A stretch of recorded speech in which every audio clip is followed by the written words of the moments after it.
You can't get time back. This is Dave Keys. Everyone knows you can't get time back. But you can still land that golden egg in real estate. You can get your share of a market.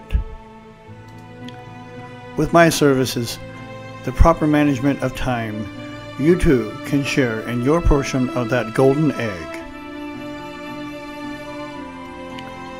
Some information about our market right now is perhaps misinformation.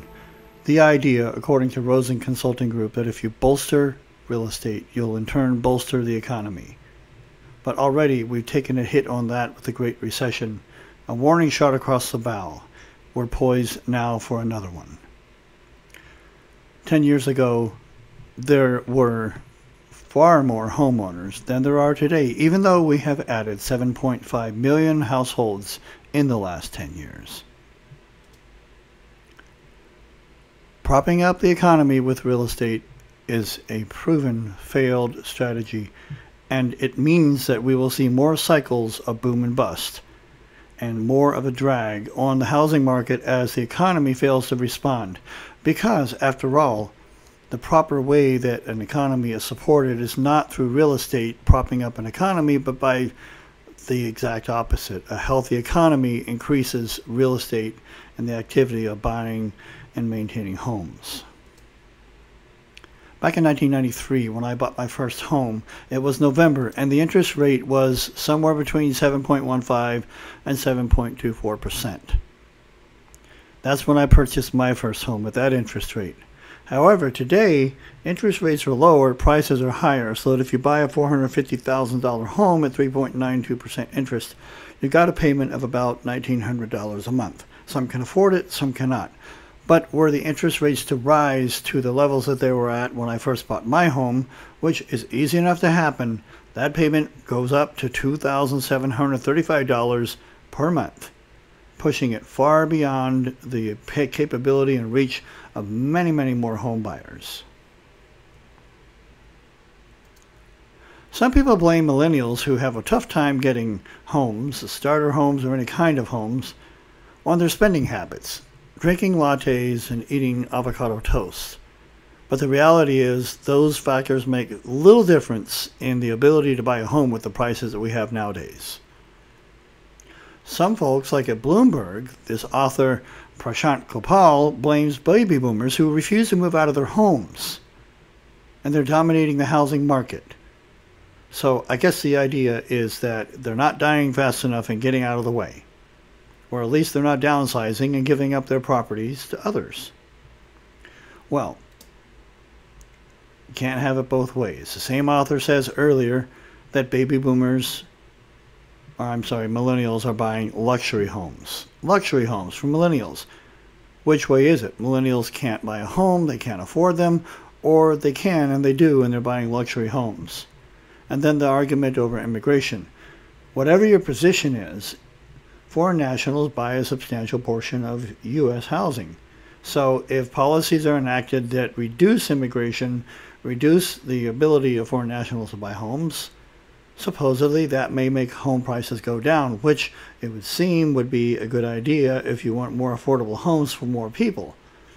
I guess in the end, the millennials are going to be the ones in power, and they will have to be the ones to decide how much of a market share they want to compete for. Right now, baby boomers own 53% of all homes in the United States. Something is going to happen. It's very simple math. I don't mean math like this, but like this. So simple that even these guys can understand it. Let's look at a misconception.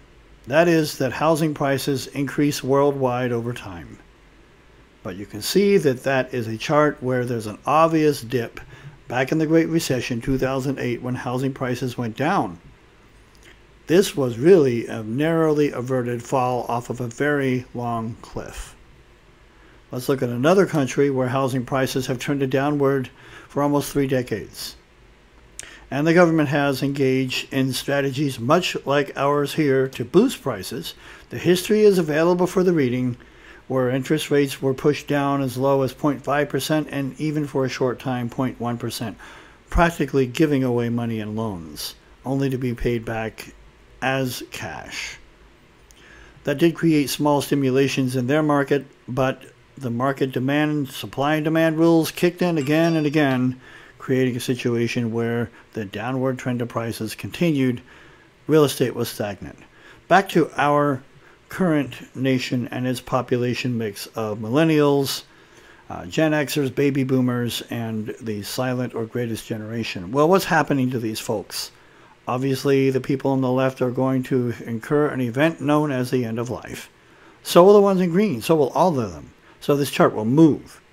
This chart will move, and more of the millennials will find themselves in charge of Congress and in charge of an economy where they will have to decide how they will compete for real estate. But there will be a lot of homes that will be placed on the market by the exit of the silent generation and the baby boomers. Homes will become cheaper unless there's a massive amount of growth that we don't have at this point in the United States population. This creates a housing market that's at least volatile and unpredictable and difficult for real estate agents. If it becomes a buyer's market, that's what you're going to have to attract, and you're going to have to get in front of them. When? Well, 90% of people right now are going to the internet at some point in their process of searching for, finding, and buying a home. The truth of the matter is, well, it may seem like the best deals and the majority of deals are going to go to agents who have proven themselves to be competent, to be service-oriented, to be the best agent, the best experts, most able to negotiate, etc., etc. The truth is that 64% of buyers are going to work with the first agent they come in contact with.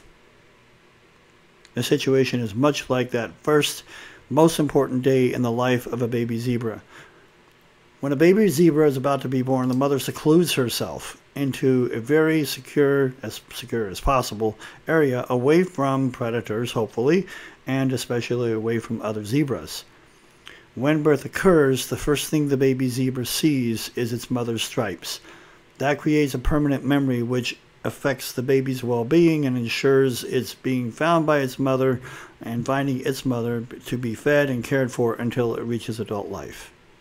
The same thing is true of customers in real estate, many of them having never conducted a real estate transaction before.